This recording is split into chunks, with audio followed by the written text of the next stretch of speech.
Good morning students. BEd second year हमारा subject है राजनीति विज्ञान शिक्षण।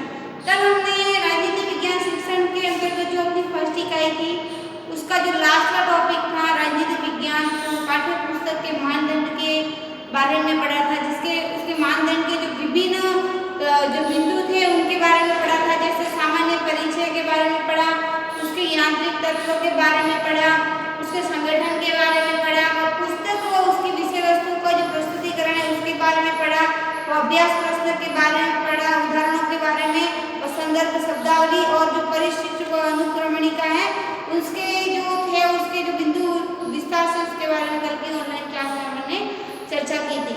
आज अपन इकाई 2 के बारे में पढ़ेंगे। आज से अपनी इकाई 2 यूनिट 2 शुरू हो जाएगी, जिसके अंतर्गत अपन पढ़ेंगे सबसे पहले पुस्तकालय संसाधनों का उपयोग। क्या क्या पढ़ेंगे इसके अंदर? पहला टॉपिक होगा पुस्तकालय संसाधनों का उपयोग पढ़ेंगे, जिसमें जो पाठ्य पुस्तकें हैं, जो समाचार पत्र हैं, जो जर्नल पुस्तकें हैं, और रेफरेंस पुस्तकें हैं, जो पत्रिकाएं हैं, वो विश्वकोश है, उसके बारे में अध्ययन करेंगे। उसका जो सेकंड टॉपिक है अपना, उसमें भी प्रदर्शन एवं पर्यटन की क्या व्यवस्था है उसके बारे में अध्ययन करेंगे। तीसरा टॉपिक है इसका कि अधिगम सामाजिक जनसंचार नेटवर्किंग क्या है उसके बारे में भी अपन इकाई 2 में चर्चा करेंगे। और फिर इसमें चर्चा करेंगे कि चौथा टॉपिक है जो राजनीतिक विज्ञान शिक्षण में सूचना एवं जो संप्रेषण तकनीकी और दर्शित संप्रेषण सामग्री है उसका क्या प्रयोग होता है, ओवरहेड का क्या प्रयोग है, कंप्यूटर का क्या है, इंटरएक्टिव का क्या है, एलसीडी प्रोजेक्टर क्या है आदि के बारे में अपन सेकंड यूनिट में चर्चा करेंगे। तो आइए इसका जो फर्स्ट टॉपिक है आज का राजनीतिक विज्ञान में पुस्तकालय संसाधनों का उपयोग। तो शिक्षालय के जो साधन होता है वो शिक्षालय का जीवन ही पुस्तकालय पर आधारित होता है। यानी जब बालक ज्ञान प्राप्त करता है तो उस ज्ञान प्राप्ति का मार्ग ही उसका पुस्तक होता है। पुस्तक के द्वारा ही वो ज्ञान को प्राप्त करता है। वो ज्ञान कहाँ से प्राप्त करेगा? पुस्तक से। तो पुस्तकों के लिए भी अलग अलग व्यक्ति की जो अलग अलग आवश्यकता है उनके अनुसार पुस्तकें भी अलग अलग होनी चाहिए। तो ज्ञान प्राप्ति का मार्ग ही पुस्तकें हैं और पुस्तकों के लिए पुस्तकालय का होना अति आवश्यक है। तो यहाँ बैठकर छात्र जो पुस्तकालय होगा उसमें बैठकर छात्र विभिन्न पत्र पत्रिकाएं पढ़ते हैं, वह पुस्तकें पढ़ने में रुचि लेते हैं। इससे छात्रों का उनका मानसिक विकास होता है। छात्रों के अंदर स्वाध्याय व छात्र खुद उस पुस्तक का क्या उपयोग है उसका उचित उपयोग करना सीखेगा, उसमें स्वाध्याय करने का सीखेगा। ज्ञान के भंडार में उसके पुस्तक के माध्यम से ही वृद्धि होती है। इस प्रकार पुस्तकालय सामूहिक शिक्षण के दोषों को भी दूर करता है। जो सामूहिक शिक्षण है उनके जो दोष है उनके दोषों को भी पुस्तकालय है वो दूर करने का प्रयास करता है। जो वर्तमान समय में इस बात पर अधिक बल दिया जाता है कि साधारण पुस्तकालय के स्थान पर वर्तमान समय में साधारण पुस्तकालय के स्थान पर विभिन्न प्रकार के जो विषयों से संबंध रखने वाली पुस्तकें, एक साधारण पुस्तक होती है जिसमें सिर्फ अपने सब्जेक्ट से रिलेटेड पुस्तकें रखी जाती है। लेकिन जो वर्तमान में जो पुस्तकालय का स्वरूप ऐसा होना चाहिए कि उन पुस्तकों के साथ साथ दूसरे विषयों से सिर्फ संबंध रखने वाली नैतिकता से, आध्यात्मिकता से, व्यवसाय से, जो दूसरे विषय से भी दूसरे टॉपिकों से भी संबंध रखती हो, ऐसे जो दूसरी कक्षाओं से भी भिन्न हो, दूसरी कक्षाओं में भी जिसको संचालित किया जाए, उनका संकलन किया जाए, इस प्रकार की पुस्तकें पुस्तकालय में विद्यमान होनी चाहिए। पता है राजनीतिक विज्ञान का जो विषय है उसमें भी राजनीतिक विज्ञान से संबंधित अलग पुस्तकालय होना चाहिए। राजनीतिक विज्ञान से संबंधित अलग पुस्तकालय होना चाहिए। क्यों होना चाहिए? क्योंकि इससे छात्रों में स्वतंत्र रूप से उस पुस्तकालय से छात्रों में स्वतंत्र रूप से राजनीतिक विज्ञान संबंधित साहित्य पढ़ने की रुचि होगी, रुचि उत्पन्न होगी। राजनीतिक विज्ञान के जो साहित्य है वो अपने स्वाध्याय से उसको पढ़ने में रुचि लेंगे, उनका स्वाध्याय का विकास होगा। यहाँ से साहित्य को लेकर पढ़ने से ज्ञान में वृद्धि होगी और विषय से संबंधित पुस्तकों को कक्ष में रखने के स्थान पर उनको एक अलग कक्ष होना चाहिए, क्योंकि पुस्तकों की संख्या बढ़ती जाएगी। इस पुस्तकों में इस प्रकार रखी जाए कि छात्र अधिक से अधिक उसका लाभ उठा सके। इस प्रकार राजनीतिक विज्ञान पुस्तकालय के 2 भाग विभाजित करने चाहिए। राजनीतिक विज्ञान पुस्तकालय है, उस पुस्तकालय के 2 भाग होने चाहिए। सर्वप्रथम एक अभ्यास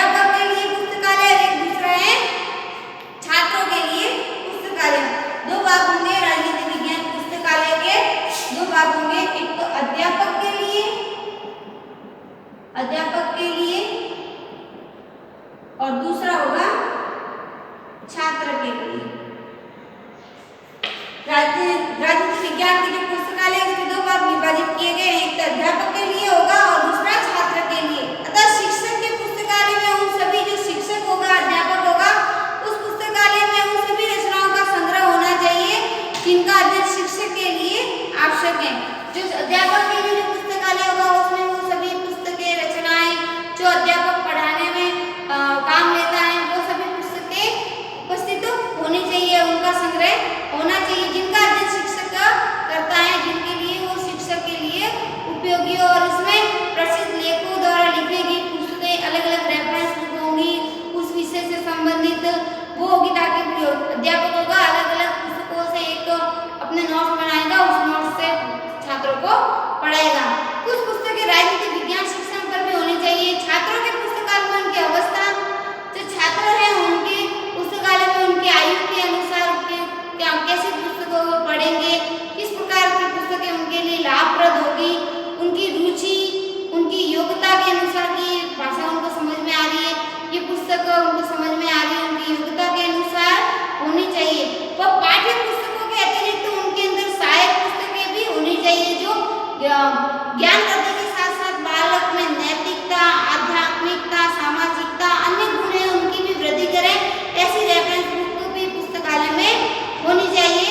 पुस्तकें प्रादेशिक तथा मातृभाषा में लिखी होनी चाहिए। पुस्तकें होगी वो संपूर्ण मातृभाषा में और उसकी भाषा होगी वो सरल शैली की होनी चाहिए, ताकि बालक उसको पढ़े और उसके जो भाषा के अनुसार ही उसके अपने ज्ञान की वृद्धि करे, बालक को पुस्तक आसानी से समझ में आ सके। इस प्रकार की पुस्तक होनी चाहिए।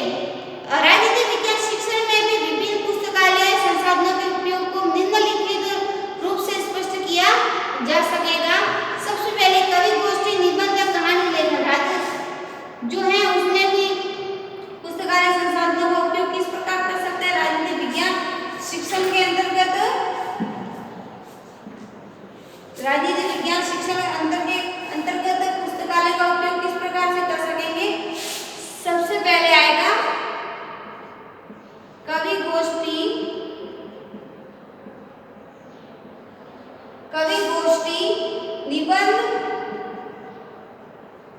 निबंध तथा कहानी लेखन। कवि गोष्ठी, निबंध तथा कहानी लेखन।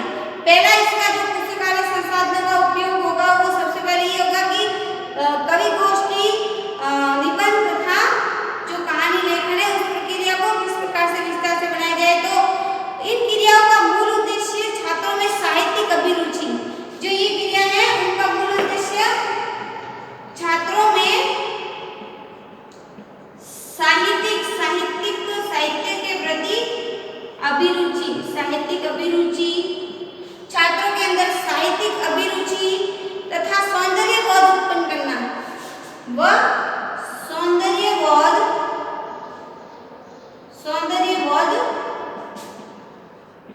उत्पन्न करना, छात्रों के अंदर सौंदर्यबोध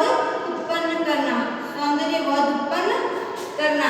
यानी इस जो कहानी लेखन, निबंध है उनका उपयोग छात्रों के अंतर्गत जो साहित्य के प्रति रुचि उत्पन्न करना, सौंदर्यबोध का ज्ञान करवाना, व किसी साहित्य अभिरुचि के अध्यापक की देखरेख में इन क्रियाओं का आयोजन किया जाना चाहिए। तथा समय समय पर कवि गोष्ठी, निबंध तथा कहानी प्रतियोगिता की भी व्यवस्था करनी चाहिए। पुस्तकालय के अंदर समय समय पर निबंध प्रतियोगिता, कहानी गोष्ठी, वो कहानी लेखन, निबंध लेखन, कवि गोष्ठी, इस प्रकार की जो क्रियाएं होती है शिक्षालय में वो आयोजित करनी चाहिए, ताकि बालक का संपूर्ण रूप से विकास हो सके। दूसरा है विद्यालय प्रकाशन या पत्रिका।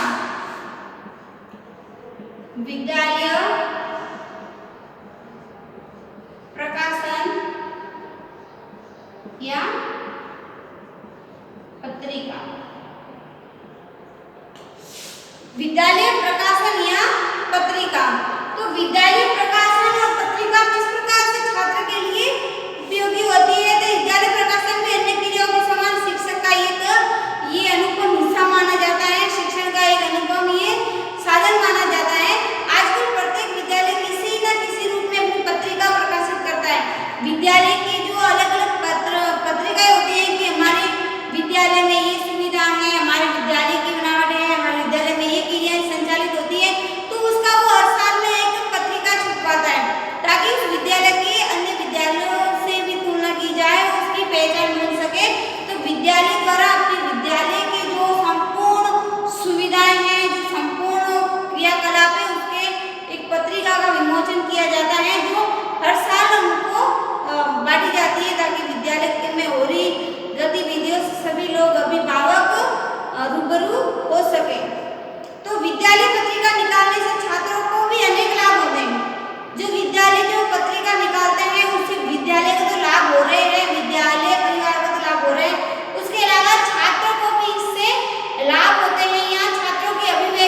देख सकते हैं। फिर है संदर्भ पुस्तकें। तीसरा है संदर्भ पुस्तकें। संदर्भ पुस्तकें, जो संदर्भ पुस्तकें हैं उनके द्वारा ये संदर्भ पुस्तकें होती है, ये विद्या जो बालक है उस बालक के ज्ञान के भंडार में वृद्धि करती है। तो ये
सके। इस प्रकार से